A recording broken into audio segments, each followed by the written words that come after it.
ویره جاده مارین درایو برنیاسترین جهل باجار مومبای. جوازیا وی جهیل مومبای جوی چنده هاتیه که باشترین جهل سر لیوا دریای هندی دیمنین جوانین ماجار مومبای به درجای 6 بو 12 کیلومتران دهنه دیتن. جبر گرینگیا وی جهیو برنیاسیاوی 3 سالان بریانها حکمتا مومبای همی جاده و لیوین دریای نوژن کرن. من خەڵکی دەرەوەی مۆمبام لێرە خوێندکاری ساڵی یەکەمی زانکۆم. لە مۆمبای شوێنی زۆر خۆش هەن سەردانیان بکەی. بۆ من مارین درایڤ لە هەموو شوێنێک خۆشترە. زۆر ڕۆژ لە دوای زانکۆ لەگەڵ هاوڕێکانم دێین بۆ ئێرە. زۆر چێژ وەردەگرین.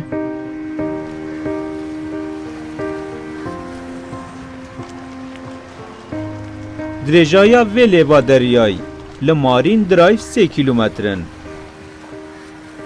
Beşek ciwan kesên seredanê dikin bû tumarkirina ciwantirîn deme digel evîndara xwe.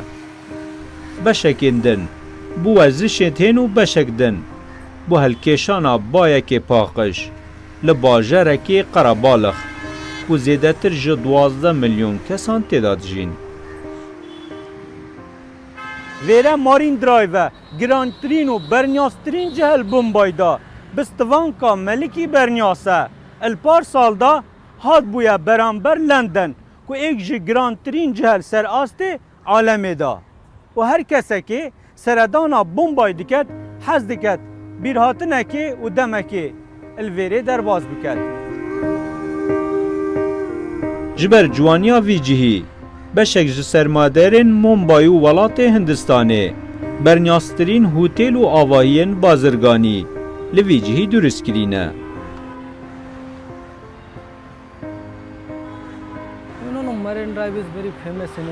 مارین درایڤ شوێنێکی زۆر بەنێوبانگە لە مۆمبای. ژمارێکی زۆر خەڵک سەر لە بەیانیان دێنە ئێرە و پیاسە دەکەن. لێرە کات بەسەر دەبن. مارین درایڤ شوێنێکی زۆر جوان و سەرنجڕاکێشە. دەمبورandin li êvariyên Marîn Drive tamekadî heye. Lewra beşek ji wan geştyarên biyanî ewên seredana welatê Hindistanê dikin dixwastin peyasekê li vê cadeyê bikin.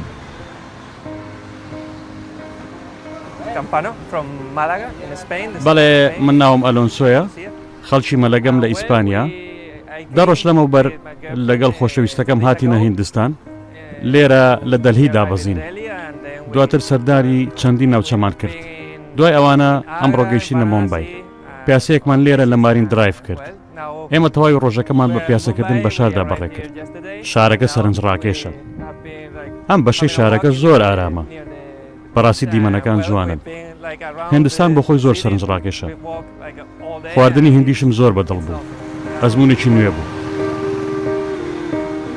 سەرنجڕاکێشیya Marîn Drive wekiriye ku gelek nav li ser vî cihî bihênedanan hemî ew nav jî ji bo wê çendê bûye ku zêdetir ev cihe bernyaz bibît ne bitinê li ser astê bajarê Mumbai belkû li ser astê welatê Hindistanê jî.